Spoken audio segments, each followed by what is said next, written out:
আসসালামু আলাইকুম। আমরা গত ক্লাসগুলোতে রাদারফোর্ড পরমাণু মডেল এর সীমাবদ্ধতা আর বোর পরমাণু মডেল শিখছিলাম। তো আজকে আমাদের নেক্সট টপিক বোর পরমাণু মডেলের সীমাবদ্ধতা। আমরা সেখান থেকে শুরু করব।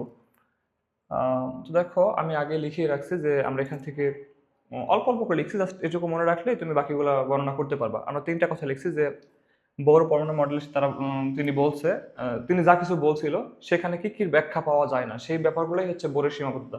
ঠিক আছে? তো কিসের কিসের ব্যাখ্যা পাওয়া যায় না, 1 নম্বর পয়েন্টে বলা আছে যে এক ইলেকট্রন বিশিষ্ট পরমাণুর বর্ণালী ব্যাখ্যা করা যায়। তাহলে একের বাহিরে যে সকল পরমাণু, ধরো তোমাদের 118টা মৌল আছে বা পরমাণু আছে, এগুলার যাদের ইলেকট্রন একটার বেশি তাদের ক্ষেত্রে কখনোই বর্ণালী ব্যাখ্যা করা যাবে না। ব্যাপারটা দেখো, আমি একটু যদি বুঝাই দিই। ধরো হাইড্রোজেন। হাইড্রোজেন তো তোমরা ভালো করে জানো যে হাইড্রোজেনের ইলেকট্রন কয়টা? একটা ইলেকট্রন, একটি ইলেকট্রন। তুমি যদি হিলিয়ামের কথা বলো, হিলিয়াম ইলেকট্রন কয়টা? দুইটি ইলেকট্রন, দুইটি ইলেকট্রন। ঠিক আছে? যদি তুমি হিলিয়াম প্লাস ভাবো, তাহলে সেক্ষেত্রে হিলিয়াম একটা ইলেকট্রন ত্যাগ করে ইলেকট্রন কয়টা হয়? একটি ইলেকট্রন হয়। ঠিক আছে? তারপর দেখো, তুমি যে লিথিয়ামের দিকে তাকাও, কয়টা ইলেকট্রন? তিনটা ইলেকট্রন। যদি তুমি লিথিয়াম প্লাস প্লাস করো, তাহলে তোমার এখানে একটা ইলেকট্রন হচ্ছে। তো তুমি বোর পরমাণু মডেল দিয়ে অল্প কিছুর ব্যাখ্যা দিতে পারো বর্ণালীর। যেমন দেখো, তোমার হাইড্রোজেন একটা ইলেকট্রন ব্যাখ্যা দিতে পারবা, হিলিয়ামের ব্যাখ্যা দিতে পারবা না। কিন্তু হিলিয়াম যখন প্লাস হবে, সেক্ষেত্রে একটা ইলেকট্রন বিশিষ্ট একটা তোমার আয়ন হয়, সেটার ব্যাখ্যা দেওয়া যায়। লিথিয়ামের ব্যাখ্যা দিতে পারবা না, কিন্তু যখন তোমার লিথিয়াম 2+ হয়, দুইটা ইলেকট্রন ত্যাগ করে ইলেকট্রন একটা হয়ে যায়, সেক্ষেত্রে তুমি লিথিয়াম 2+ এর ব্যাখ্যা দিতে পারবা। কিন্তু দেখো, আমরা একটা ইলেকট্রন ত্যাগ করাইছি, দুইটা ত্যাগ করাইছি, তিনটায় অব্দি ইলেকট্রন ত্যাগ করা ইজি। ঠিক আছে?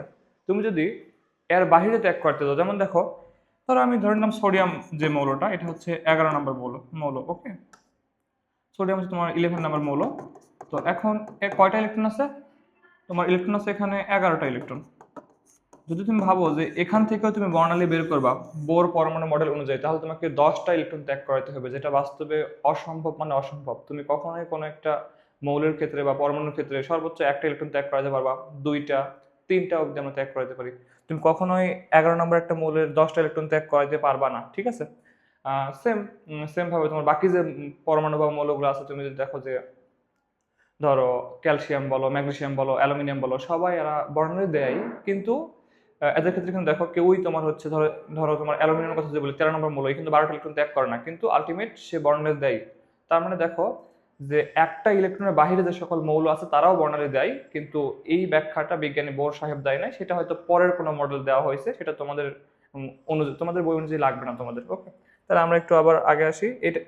এইটুকু হচ্ছে আমাদের 1 নম্বর পয়েন্টের কথাবার্তা।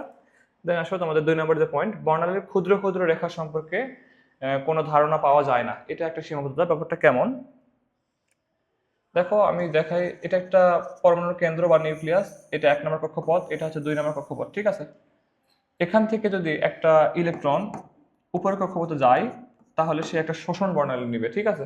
আবার যদি উপর থেকে একটা ইলেকট্রন ধরো শক্তি ত্যাগ করে নিচের কক্ষপথে আসে, সে একটা বিকিরণ বর্ণালী দিবে। ওকে, তো আমরা যখন বর্ণালীগুলো দেখাই, একটা করে রেখা দেখাই। দেখো, আমি যেটা দেখাইছি একটু আঁকাবাঁকা এভাবে দেখাইছি, কিন্তু একটা করে রেখা দেখাইছি। ঠিক আছে? একটা করে রেখা দেখানো হয়েছে।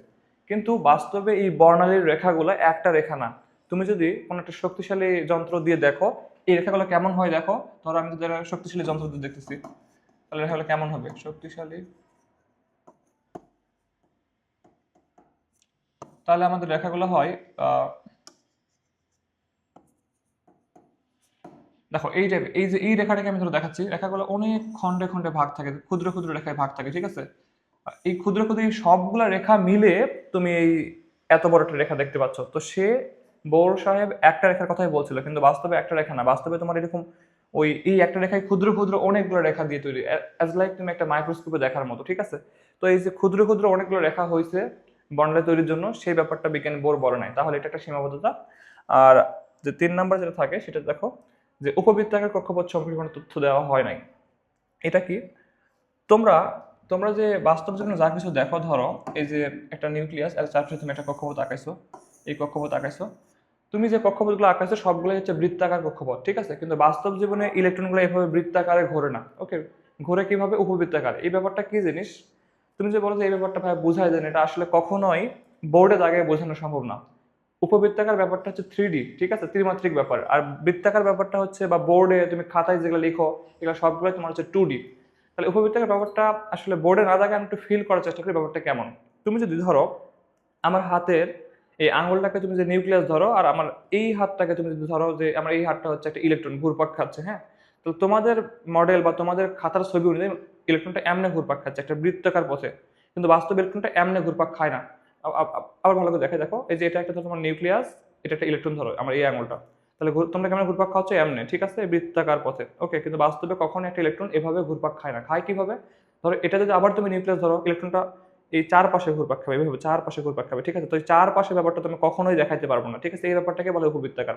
তো এই ব্যাপারটা সম্পর্কে বোর কখনো মানে তার মডেলে কিছু বলে নাই, তো এটা তার একটা সীমাবদ্ধতা, ঠিক আছে। তাহলে আমরা হচ্ছে আহ তারপরে তুমি যদি বলো যে ভাই আমি উপবৃত্তাকার ব্যাপারটা দেখাইতে চাই, এটা দেখানোর জন্য তোমাকে ওই XYZ এগুলোতে যাইতে হবে, এগুলো তোমাদের আপাতত লাগবে না, জাস্ট খালি একটু মনে রাখলেই হবে যে এটা তার আমরা বৃত্তাকার ব্যাখ্যা করি, বিজ্ঞানী বোর সাহেব বৃত্তাকার বলে গেছিল, কিন্তু বাস্তবে কক্ষপথটা উপবৃত্তাকার।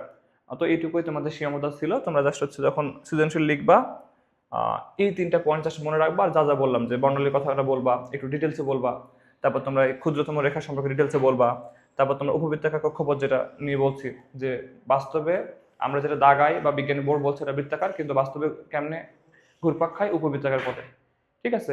এই অবধি তোমাদের বিজ্ঞানী বোর পড়ানোর মডেলের সীমাবদ্ধতা। ওকে, আল্লাহ হাফিজ।